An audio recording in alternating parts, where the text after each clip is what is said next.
டே 4 of இன்றைக்கி என்ன சாப்பிட்டேன் டு லூஸ் வெயிட். என்னோடய கோல் வந்து 10 கேஜிஸ் கம்மி பண்ணுறது இன் 60 டேஸ். அதுக்கு நான் இன்டர்மிட்டன்ட் ஃபாஸ்டிங் தான் ஃபாலோ பண்ணிகிட்ருக்கேன். 20:4 அந்த window 20 hours of fasting and 4 hours of eating. என்னோடய eating window morning 10:30 to afternoon 2:30. இன்றைக்கி ஃபாஸ்ட்டை பிரேக் பண்ணிவிட்டு காலையில் 3 இட்லி ஒரு கேரட் கட் பண்ணி எடுத்துக்கிட்டேன். அது கூடவே நிறைய முருங்கைக்கீரை பொரியலும் இட்லி பொடியும் தான். இட்லி பொடி கொஞ்சம் ட்ரையாக இருந்துச்சு, ஸோ கடைசியாக கொஞ்சம் கர்ட் மட்டும் ஆட் பண்ணிக்கிட்டேன்.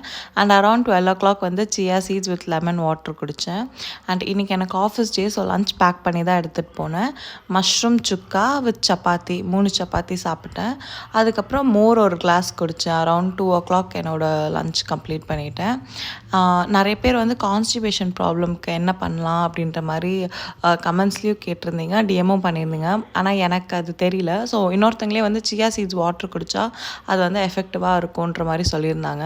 நான் அதை ட்ரை பண்ணேன் அண்ட் இட் ஒர்க்ட். அண்ட் இன்றைக்கான ஃபிசிக்கல் ஆக்டிவிட்டி வந்து மார்னிங் வந்து ஒரு 1/2 hour standing hit work out பண்ணேன். அண்ட் வந்து இன்றைக்கி 10K ஸ்டெப்ஸ் கம்ப்ளீட் பண்ணேன்.